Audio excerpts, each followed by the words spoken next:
Selon la présidence gabonaise, grâce aux 40 000 personnes vaccinées contre le Covid-19 à fin juin 2021, un retour à la vie normale plus tôt que prévu est envisagé. Le retour à la vie normale prévu par la présidence gabonaise pourrait se matérialiser par un assouplissement des mesures restrictives, à savoir le port du masque dans les lieux et espaces publics, distanciation sociale, voyage sous conditions, si la cadence de vaccination se poursuit sans anicroche. Mais il faut noter qu'avec les 40 000 personnes vaccinées à fin juin, le Gabon est encore loin de ses objectifs car l'ambition est de vacciner 50% de la population gabonaise, soit environ 1 million de personnes sur une population de près de 2000 habitants.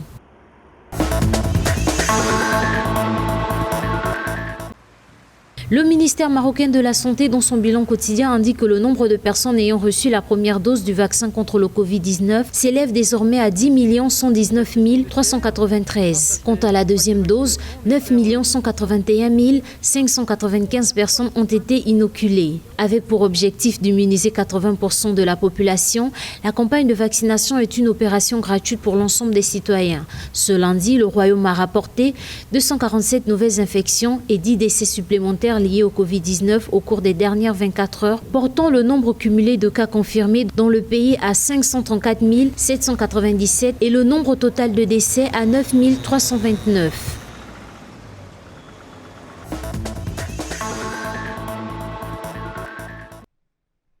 Au Togo, le gouvernement a annoncé à travers un communiqué l'administration du vaccin Pfizer à compter de ce mercredi 7 juillet 2021. La nouvelle campagne, qui ne devrait couvrir que le Grand Lomé, se déroulera en 2 temps. La première étape aura lieu du 7 au 14 juillet prochain et ciblera les personnes âgées de 50 ans et plus. S'agissant de la deuxième phase, elle aura lieu du 15 au 22 juillet 2021 et concerne les personnes âgées de 20 ans et plus. Les autorités togolaises rappellent tout de même que l'inoculation du vaccin Pfizer est réservé uniquement aux personnes qui n'avaient pas jusqu'à présent reçu la moindre injection au Togo, car l'association de différents types de vaccins est un choix non retenu par les autorités sanitaires togolaises dans le cadre de la lutte contre la pandémie.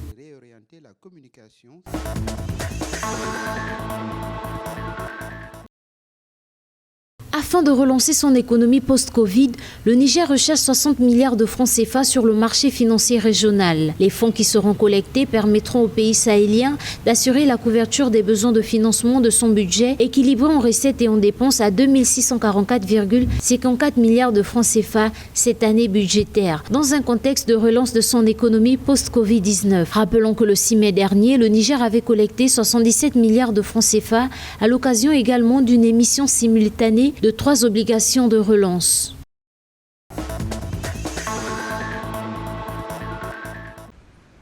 S'exprimant lors des rencontres économiques d'Aix en province 2021, le chef de l'État sénégalais Macky Sall a déploré l'absence de solidarité internationale dans la campagne de vaccination anti-Covid-19. Selon lui, cette absence de solidarité nationale fait face à la réticence des Africains vis-à-vis des vaccins. Nombre d'Africains, notamment des Sénégalais, hésitent à se faire vacciner contre le Covid-19 en raison d'inquiétudes quant à leur sécurité. En effet, les Africains ne se bousculent pas pour se faire vacciner. D'après une enquête réalisée par Afrobaromètre, 5 pays d'Afrique de l'Ouest, à savoir Bénin, Libéria, Niger, Sénégal et Togo, les résultats montrent que les Africains sont moins optimistes. En moyenne, seuls 4 sur 10 personnes seraient susceptibles d'essayer de se faire vacciner, dont 1 sur 5 Sénégalais.